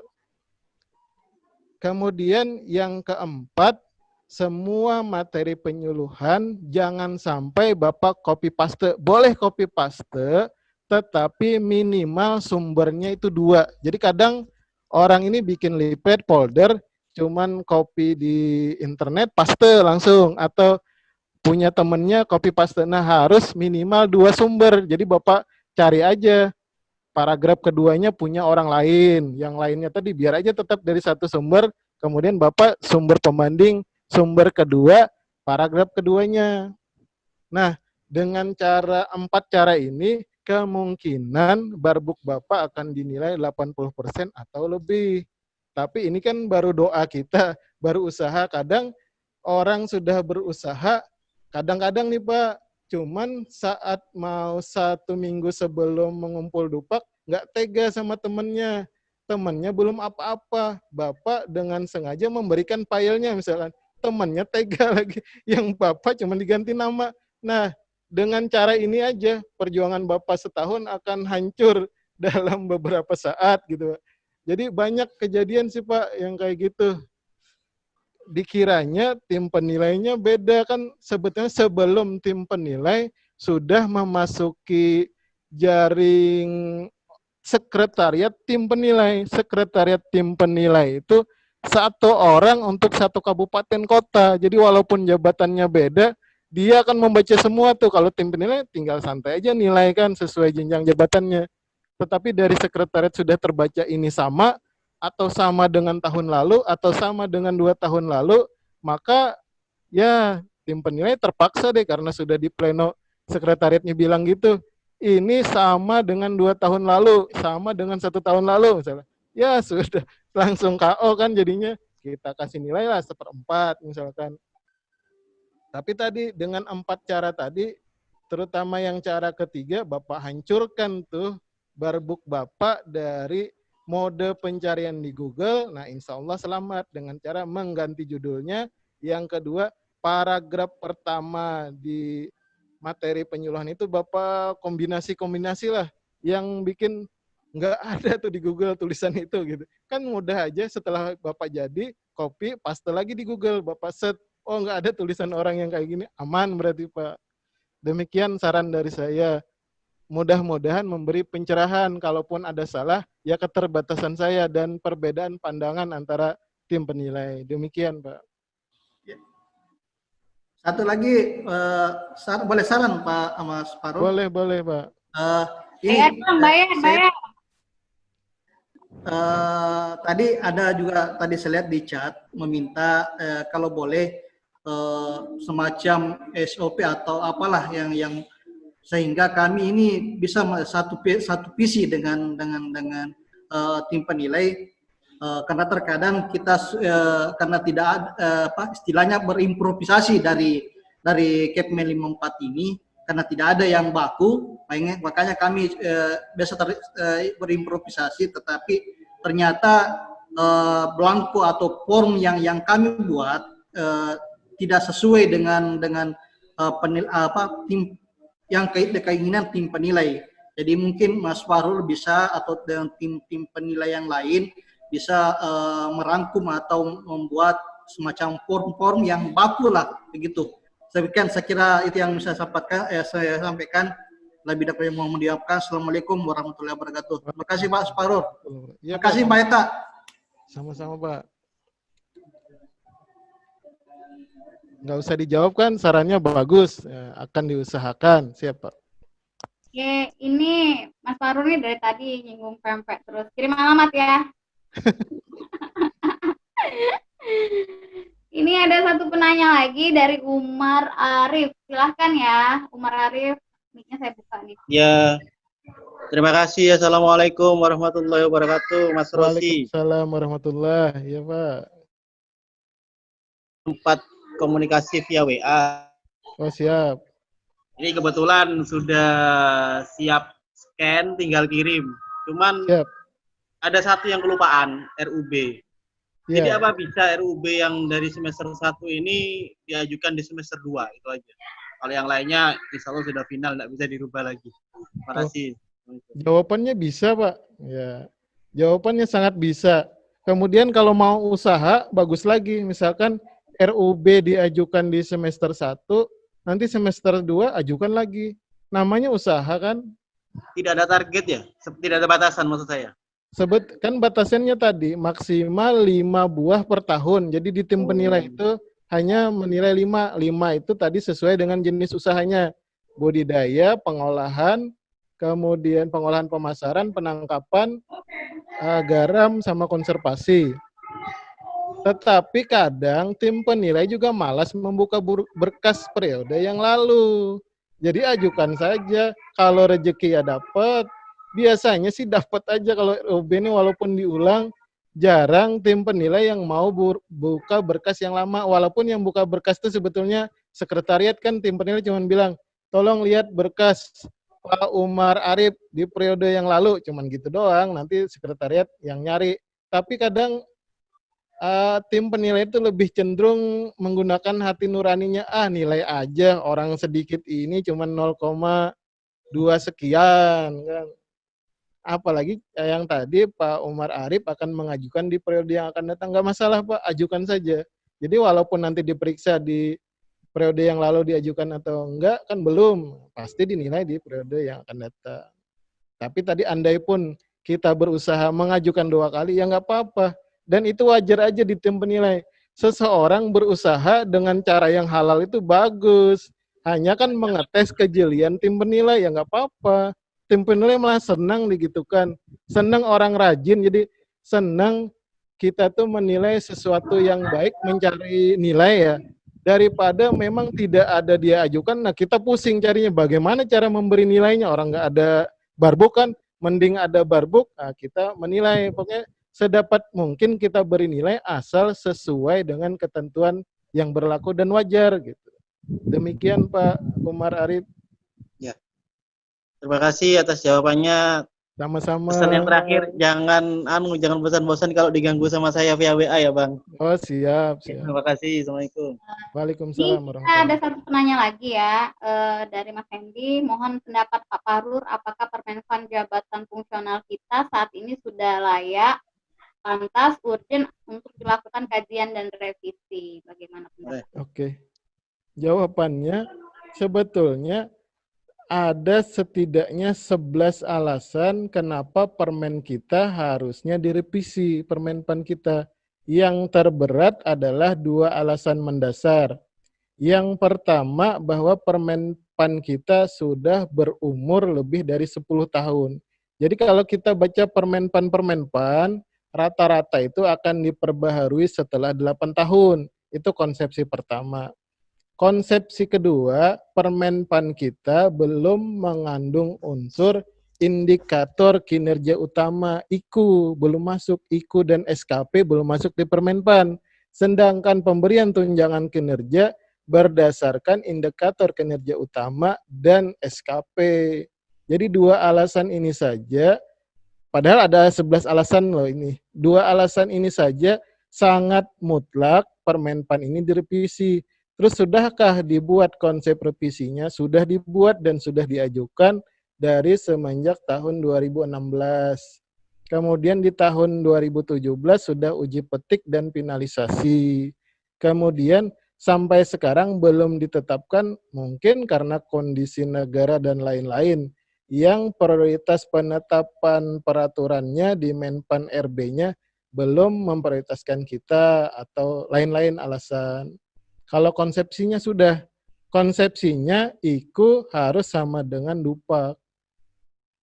Kemudian dinilai dalam SKP, itu konsepsinya. Sudah, kalau nggak salah dari 158 butir kegiatan, sudah dirangkum dalam hanya 21 macam kegiatan. Jadi yang sekarang kita nih rinci, ada kalau dihitung jenisnya 158 jenisnya, belum lagi uraiannya. Banyaklah, 500-an lebih. Nah, nanti kalau dirincikan hanya dalam ke-21 kegiatan. Contoh gampangnya saja begini, harusnya penyuluh ketemu dengan pelaku utama itu dinilai angka kreditnya, apapun jabatannya. Mau pertama, muda, madya, utama. Yang sekarang kan yang madya, anjang sana nggak dinilai, pertemuan nggak dinilai. Harusnya penyuluh ketemu pelaku utama itu dinilai, kayak dokter aja. Dokter ketemu pasien dinilai dong. Nah kayak gitu, kayak kita masa ketemu yang kita suluh nggak dinilai. Nah kayak gitu konsepsinya. Demikian jawabannya dan sudah diajukan. Mantap. Dan sudah proses ya. Mantap jawabannya. Ada satu lagi ya Mas, izin bertanya. Mas Sutrisno mau langsung ini nggak? Mau langsung ngomong nggak? Atau dibacain? Tuh aku buka ya mic-nya. Tuh silakan. Halo, Mas Sutrisno.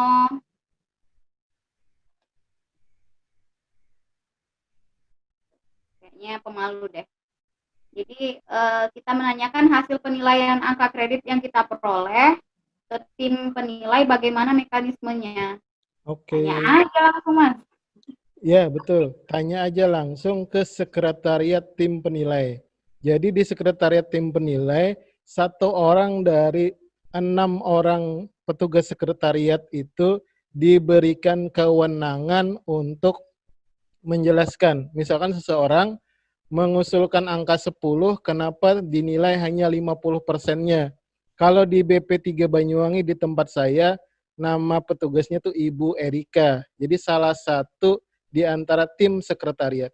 Nah beliau jika nanti ditanya, di telepon biasanya kan telepon via WA dan lain-lain, beliau yang kami sepakati hanya beliau yang boleh memberikan keterangan tentang seseorang itu harusnya melakukan perbaikan di mananya, di dupaknya. Yang kurang tepat tuh yang mananya. Karena kalau yang di Banyuwangi itu semua dupaknya dinilai dengan aplikasi. Jadi ketahuan tuh kalau dicari di filenya itu pasti ketahuan. Oh, sarannya ternyata perbaikannya ada 3 macam, begini. Nah, saya kira juga hal ini sama berlaku pada semua balai. tinggal hubungi saja sekretariat tim penilainya. Karena kalau menghubungi tim penilainya, dia ada kode etik bahwa tidak boleh menyampaikan hasil penilaian walaupun dia sendiri yang menilai gitu. Walaupun dia tahu apa kesalahannya, tetapi di kode etiknya tidak boleh. Yang boleh hanya sekretariat tim penilai. Maka saran saya hubungi sekretariat tim penilai. Nanti akan dijelaskan secara rinci. Demikian.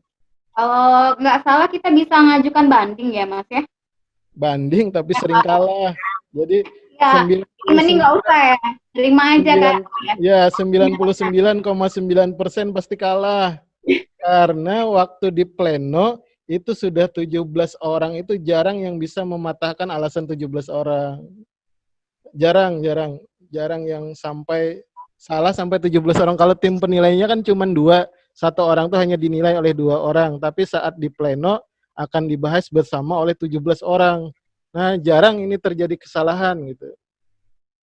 Biasanya kalau kayak hal yang fatal, misalkan salah pengeluaran surat atau gimana, biasanya Itu bisa Mas. di- Kalau di- kita bisa ya. membuktikan. Itu di sekretariat tim penilai saja. Jadi salah jumlah itu tidak di tim penilai. Jadi hanya menghubungi sekretariat tim penilai tanpa pleno ulang dia bisa jadi ada 2 lagi setelah tim penilaian di pleno, ada 2 yang bisa merubah angka kredit kalau terjadi kesalahan.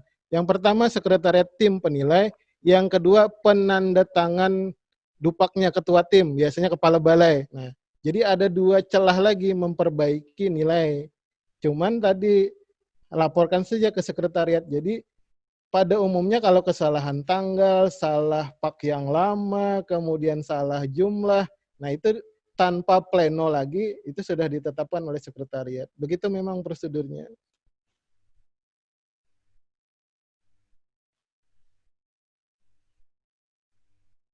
Terima kasih Mas Farur. Teman-teman mungkin kalau mau ditanya di satu-satu semuanya nggak akan puas ya. Jadi mungkin kita perlu membaca lagi, mengkaji ulang ya Permenpan 5 kita baca gitu kan. Jadi terima kasih juga atas saran dari Mas Farur. PR-nya Mas, bagi-bagi form. Kalau materi nggak apa-apa nggak dibagi, formnya boleh dong. Ada di Kepmen 54 kalau POM standar. Iya. Berarti cuman bagi peraturannya dong. Aduh, enggak. Formnya Mas Fahrul lah. Form yang non standar, form yang di luar standar. Soalnya kalau di POM saya misalkan saja anjang sana sama kelompok kan nggak ada di jabatan saya, hanya ada di bimbingan pemecahan masalah. Makanya teman-teman, fungsi kalian ikut kelas Zoom ini, itu kan pertanyaannya tuh saya baca itu tadi, aduh diulang lagi itu. Mungkin telat atau gimana sinyalnya. Jadi usahakan nanti kami standby dengan sinyal, kuota, kemudian dengan ada di kolom komentar tidak terulang lagi gitu kan. Capek kita yang kesian Mas Fahrurnya gitu kan. Ntar dikasih pempek Mas dari Palembang. Terima kasih. Oke, mungkin cukup sekian ya Mas ya, karena tepat pukul jam 17.00, mungkin ada teman-teman yang mau sholat dulu. Kemudian lanjut ya Mas ya, Kamis ya, jam 15 sampai jam 17 lagi. Oke, siap. Terima kasih atas kesempatan yang diberikan. Saya mohon maaf jika ada kesalahan dalam pemaparan ini. Kemudian yang saya sampaikan tidak mutlak benar 100%, mungkin tingkat benarnya cuma 70%. Ini hanya membuka wawasan aja. Kadang kita ada yang terlupa atau saya lupa juga bisa jadi. Jadi saya salah dan hilap, saya mohon maaf. Wassalamualaikum warahmatullahi wabarakatuh. Waalaikumsalam warahmatullahi wabarakatuh. Ayo kita Waalaikumsalam warahmatullahi wabarakatuh. foto dulu ya. Ayo senyumnya mana? Ini kebanyakan nggak pakai video ini. Hemat kuota soalnya. Oke, bentar. Oke, ada 150-an tadi partisipannya ya, semuanya ya. Assalamualaikum, kami host mohon undur diri dulu. Sampai ketemu hari Kamis, pantengin terus telegramnya. Oke, Assalamualaikum warahmatullahi wabarakatuh. Waalaikumsalam warahmatullahi wabarakatuh. Waalaikumsalam, makasih. Makasih. Makasih Mas Farur.